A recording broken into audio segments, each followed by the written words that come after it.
Thank you. Maybe let's start with Salvador. I'm really curious how you came to the idea for this film. Maybe you can explain a little bit.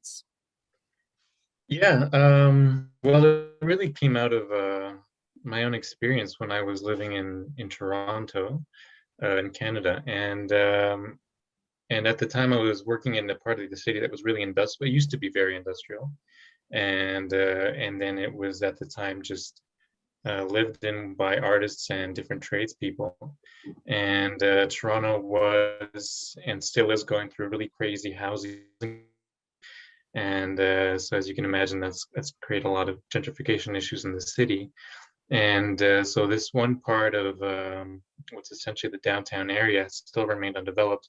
So it was just a matter of time before it got to us. And when it did, it was led by a developer in partnership with the Canadian Museum.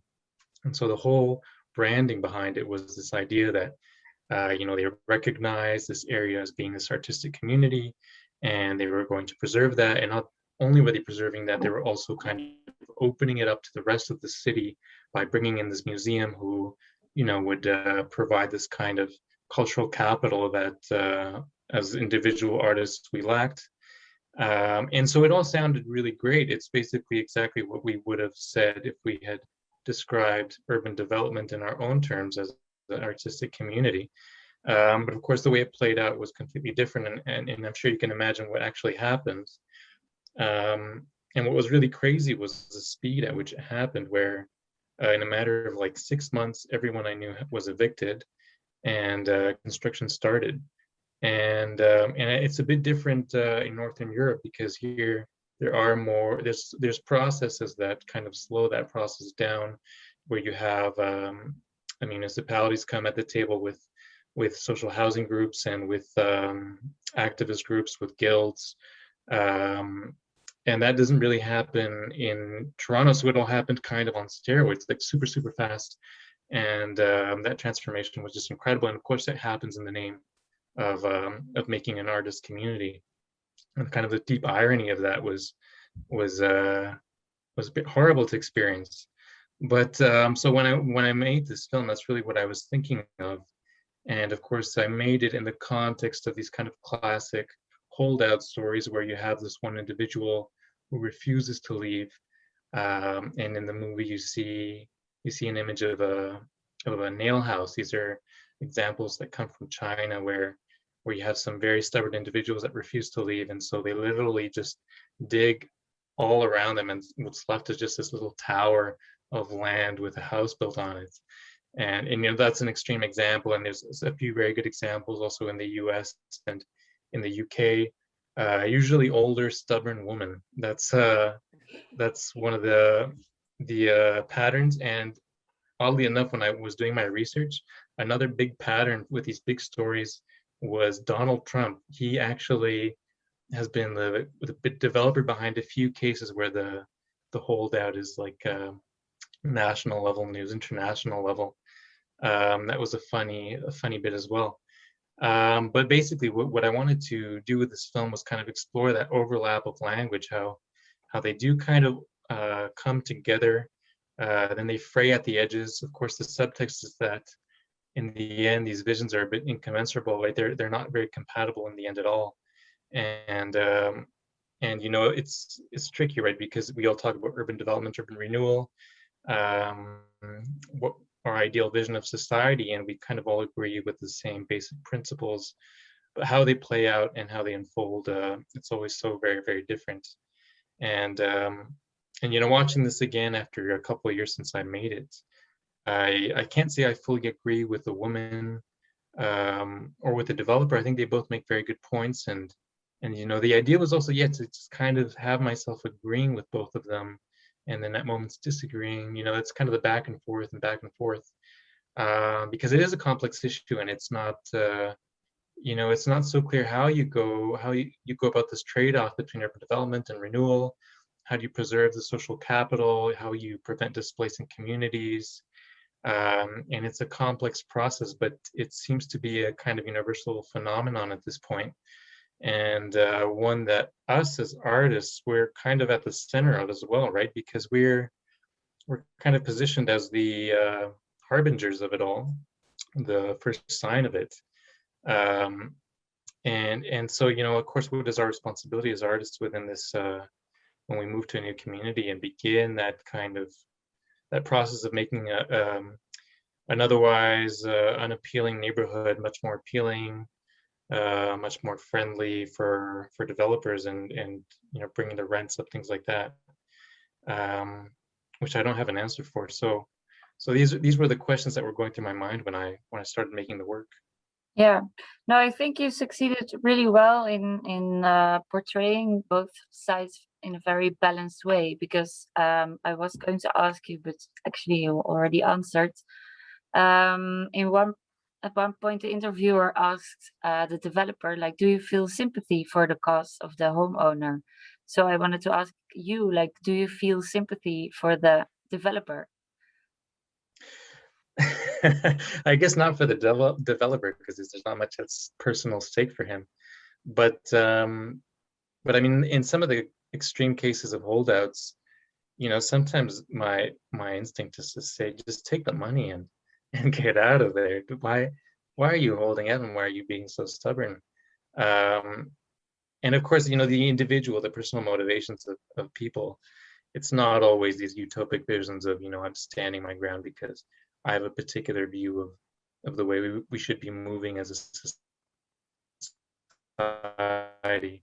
Sometimes it's just much more a stubbornness. But if you know, we speak about the kind of yeah, the ideological visions of how progress should unfold, it's hard to be fully on one side of the camp, because yeah, we do need more housing, and we do need all these things at the developer sites, and especially in certain communities that do require that kind of investment on part of the city, that can happen without necessarily these kinds of gentrified architecture and gentrified condo developments, things like that. Yeah, it goes back to the question of balance, of how do you actually balance this out, and how you get both sides at the table, and giving them both what they want. What I thought was super interesting as well in both of your films is that you mentioned that the rhetorics and the branding is very important, right? What you said, Salva, in the case in Toronto, they were really branding it as some kind of bottom-up artist hub. And we see this in your film as well, that the words that are used, it will be for a diverse community. These are like words that's Yeah, and you see that associate some everywhere, kind right? of, yeah, you see this You see it everywhere. everywhere. And of course, I mean, it's a bit cynical on part of the developer. I don't think there's really any interest on part of most developers to actually fulfill that. But what's, I think, relevant there is that it taps into, you know, our own class's desire to achieve those things, right? And that we're willing to buy into these kinds of particular developments as the answer to those ideals, right? That yes, these developments, they are diverse, and that they are somehow representative of creativity, right? So it's, I mean, people buy these properties, and they move to these communities. So to a certain extent, I guess they believe in what they're being sold, right? I think that's what's interesting, not so much what the developer actually, you know, whatever he finds to be the most convenient thing to sell more housing. It's what it's what we buy into, right? It's how we vote with our money. Yeah, I thought it was also nice to see that in a certain way, Wouter, your film also touches upon this branding, and that's what you also said in the introduction. I think in your film it's a lot more visual instead of like textual, because you show these renders that are, of course, like utopian renders of a really nice green neighborhood with happy people there, with a supposedly higher quality of life. Mhm. So do Do you see this as well happening in Amsterdam North, that there is a certain branding of the neighborhoods and of the projects to be developed? Yeah, big time. Yeah, I think the Hamerkwartier in this case really. I've never been to Toronto, but it seems like, or it sounds like, an identical thing. What happened? It was an industry neighborhood. Then artists came in. Then after 2 years, I could leave because I didn't have the money to pay the rent there. And now it's luxury lofts next to well, now obsolete infrastructures, but soon to be new houses. And I think this language, like personally, it's for me really violent. I really see it as violence to like in Noord, maybe because it's over the river and it's really like this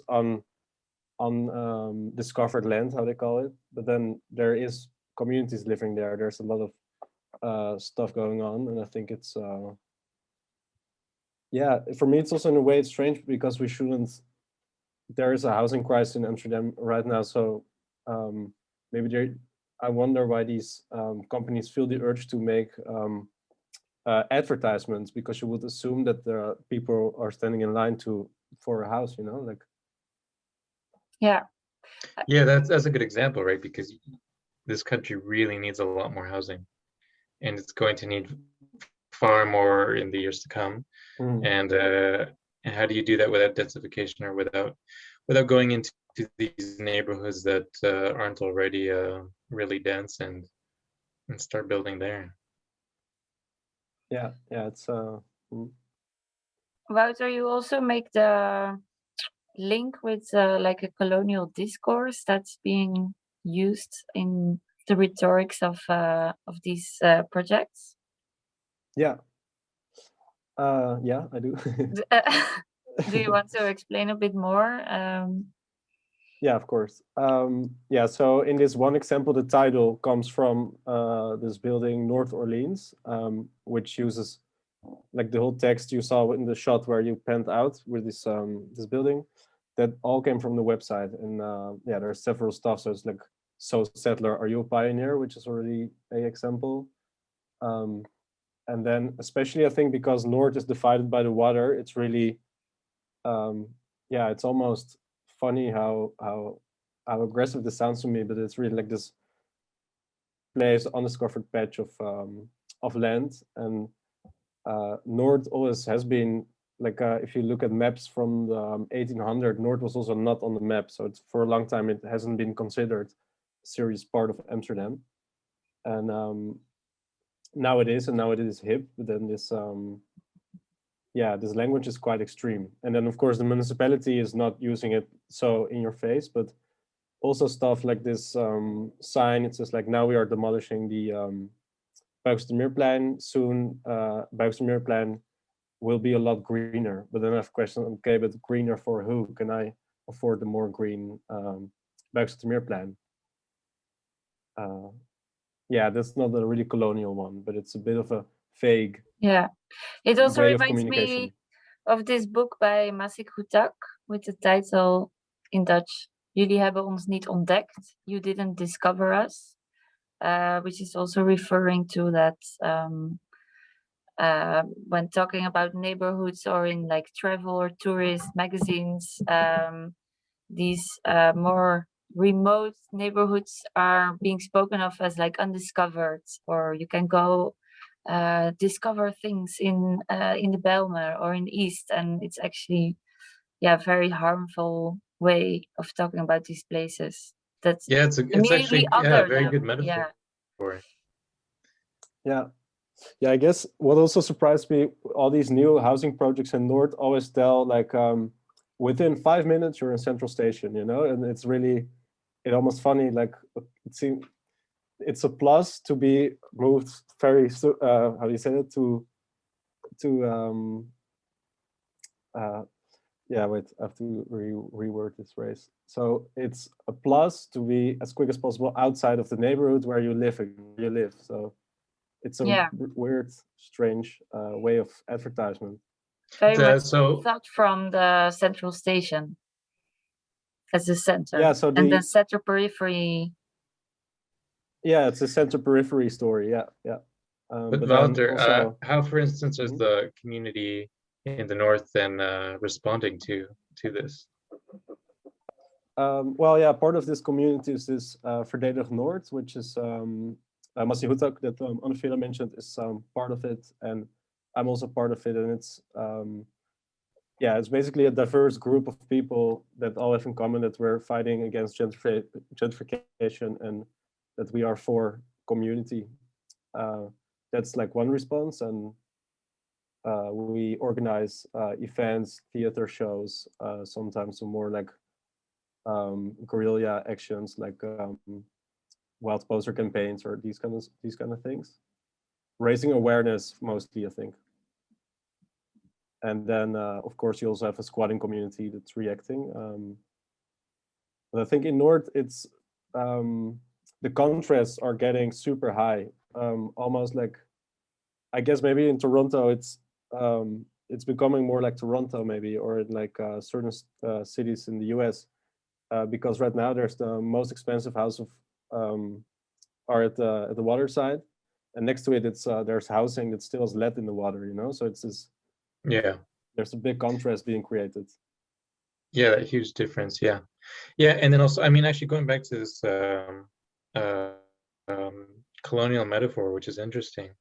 It's also about you know, how that gentrification process makes everything look the same, right? It makes every community the same. It's a bit like yeah, like commercial stores, right? Big chains, and how for instance, how every downtown core of European cities, they're all kind of exactly the same now because it's just the Prada store next to the Apple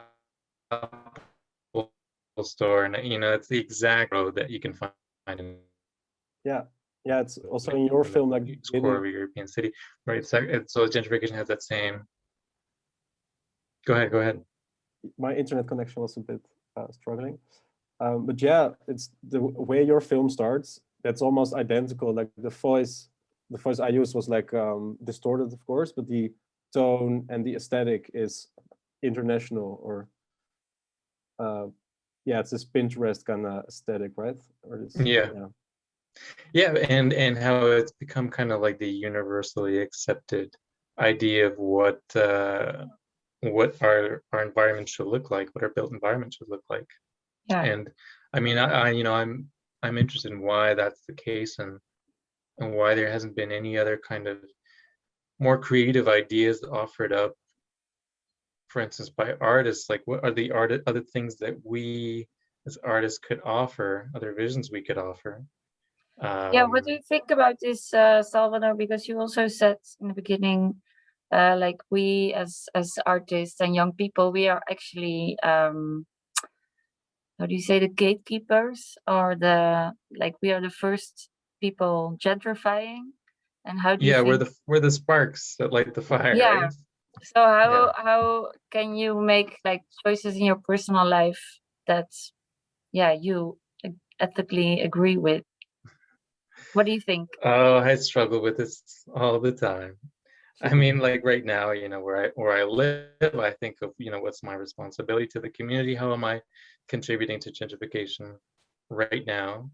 Yeah, I'm not sure. I'd like to think that you know, with the kind of checks of social housing and rent control that are much stronger here, that's a process that doesn't quite happen the way it would unfold in Toronto, where you do have different parties that can come to the table, and you do have existing communities that benefit from the, you know, presence of for instance, better schools, or you know, access to better food, things like that, right? It's the kind of investment from the city that can happen when certain for investment. And so in my case here in Rotterdam, I think it is possible, and I think it has happened, where you have local communities actually benefiting, and everyone kind of being pulled up at the same time, right? That's really the ultimate of urban development, right? Sorry? Do you have a concrete neighborhoods in your mind now? I'm just thinking of south of Rotterdam. Yeah. how it has improved significantly over the years from what I understand, but it's still largely the same community. And so, you know, it's that kind of investment into the pre-existing community that's happened, as opposed to just, you know, a city saying we're going to clear everything out and bring in new people. But I think this is that's kind of like the worst. Yeah, maybe until a certain point it is. But right now there's so much commotion about the Tweebosbuurt. I don't know if you have heard Yes, of it. I It's have. Yes. an area, neighborhoods in Rotterdam South. Quite old houses, not very, not taken care of very well, but they were still fine to live. It was social housing. And now they evicted all the people living there in one street because they have a new development plan, but which is actually going to bring less housing than there was before in the streets. So it will be more Yeah. expensive and it will house less people. Yeah, which is really incredible. And I mean, that's also, yeah, part of the process of neoliberalization that's happening all across Europe as well, right? That developers can get away with this sort of thing now. But it's really good to see at least that, you know, there are, for instance, in Amsterdam Noord, where you do have, you know, people organizing and getting together to try to stop this, and, you know, activist activities, and raising the awareness, like Wouter was saying, which is possible, which is really great and necessary. How do you feel about this, Wouter? What actually the same question I just asked Salvador. How do you personally try not to contribute to gentrification? And can you? And should you?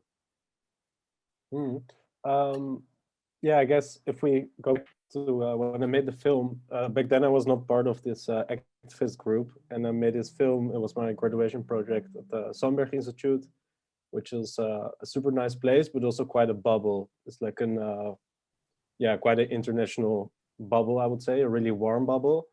But yeah, so for instance, the film I made is in English, and in that sense, and it's maybe a bit more cryptic for a lot of people who live here.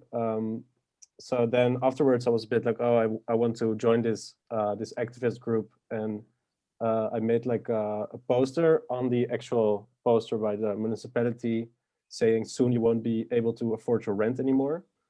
And then it got picked up by this activist group, and that's my contribution, or my yeah, contribution against gentrification. Yeah, that's my personal thing. Yeah.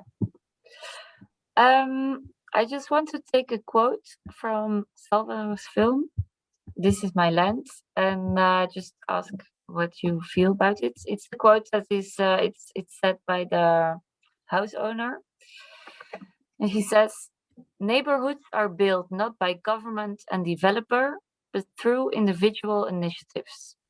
A neighborhood built all at once shows a strange inability to update itself." How do you feel about this statement?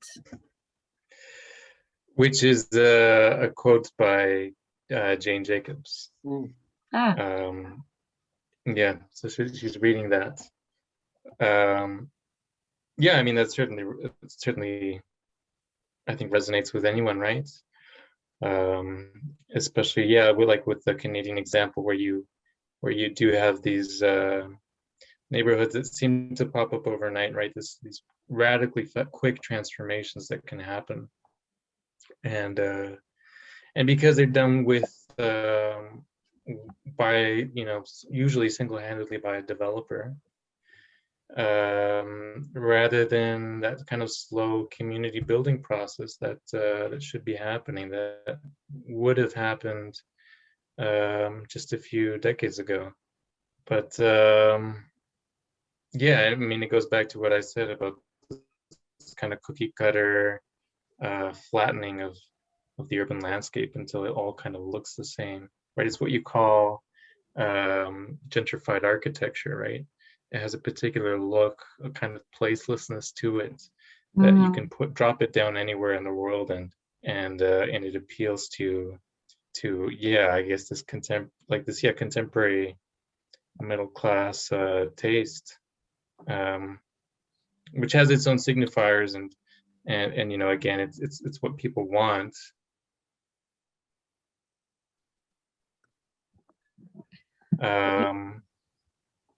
Of negotiating and slowly building a culture out of it. What do you feel, Wouter? Do you think that neighborhoods can be thought through top down, or that it's necessary to have some kind of bottom up process? Yeah, I think that's always necessary. I think it's also something Jane Jacobs, right? Yeah.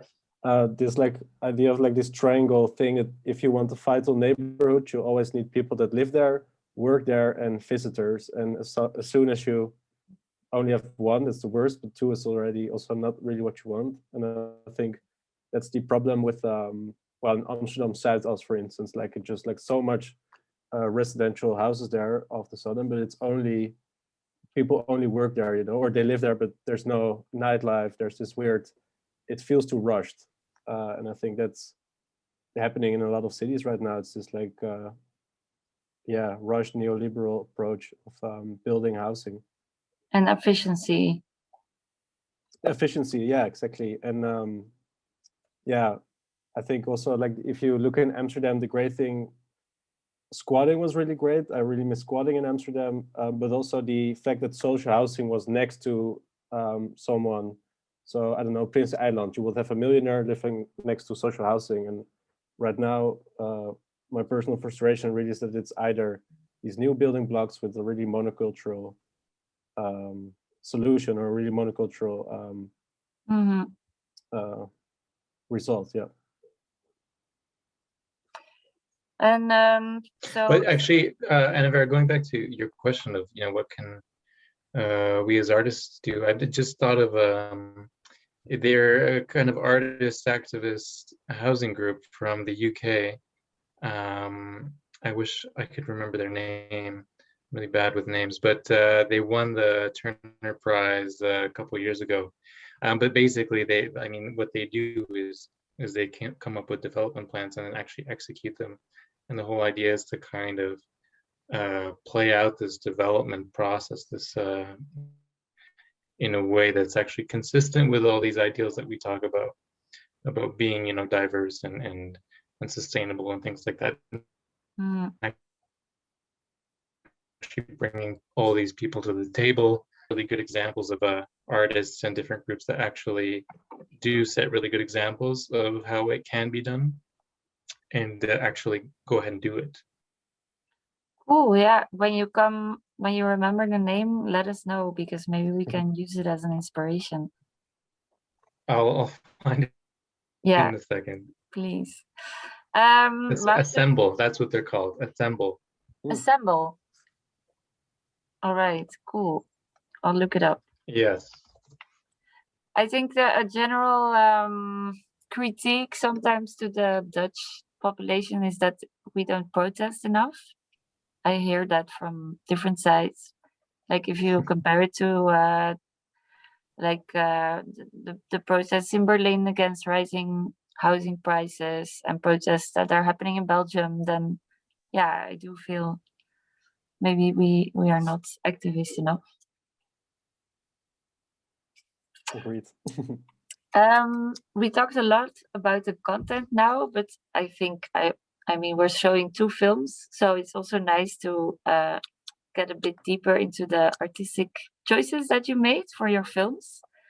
I thought it was really beautiful to see how you two made such different movies, and I'm sure that you spend a lot of time thinking about how you could like visualize this. So maybe that's nice to tell a little bit more about. Yeah, I'm interested in Wouter, how photogrammetry actually works. Like, you go out on the street and you've got something in your hand and you're scanning something. How does it work? Yeah, it's you're holding a camera, just DSLR. I shot everything with the DSLR, and you yeah, the technique, it's scanning basically. So you're later doing like Yeah. then 1,000 times. Yeah, for instance, this North Orleans building is just like a patchwork of a lot of different pictures basically, and then Right. the software stitched it together. Right. And I guess that's also aesthetically a reaction to this shiny renders architectural studios use. You know, it's Yeah, because it has both like like a really CGI in a unmade way. aesthetic. Yeah. It's It's both like an anti-branding, what we talked about in the beginning. These utopian yeah, renders, and then you do something that creates friction with these renders. Yeah, for me these seems like it's a patchwork, but then a lot of studios erase the stitches, and I'm also interested in showing these stitches of this patchwork. I guess I see it like this. Yeah. And these were all places in the neighborhood, I'm guessing. Yeah, exactly. So everything is in North, and yeah, also actually most places don't exist anymore. So this tunnel is gone right now, and the other places that already looked a bit crooked are demolished right now. And So it while is making also it, actually an archive now that you made of places that don't exist anymore. It's a digital preservation. Yeah. It's really it's digital preservation, but then I also wanted to show this like subjective side of it or something, because in a way Street View already did it for me, right? If you really talk about just registration of neighborhoods, there's already a company that's photographing all these neighborhoods, and you can even zoom back in time. Google, yeah. And then I find it really fascinating that they have this aim to like kind of map out the world, well, or to photograph every street in the world, right? Which is already personally it seems impossible. It is impossible, of course, but also a bit boring. Like why do we only have this car? What would happen if these? Well, maybe Google shouldn't do this, but what would happen if we would scan these neighborhoods in a more subjective way? You know. And then we would have something with a lot of partial perspectives instead of one eye that's just scanning through a street. Yeah. Nice.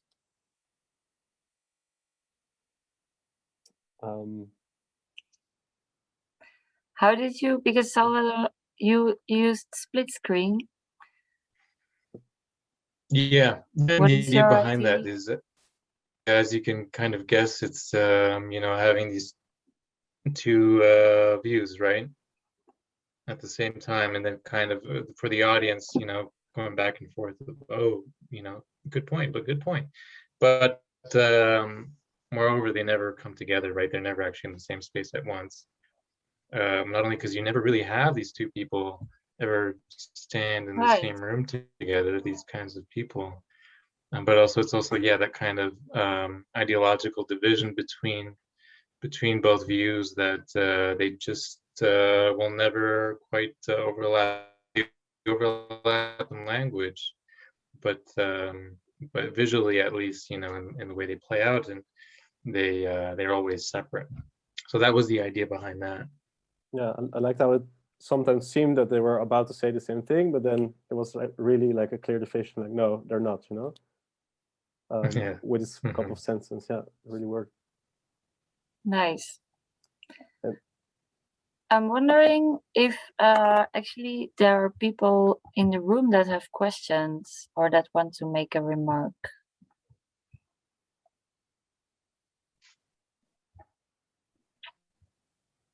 Yes, I would like to.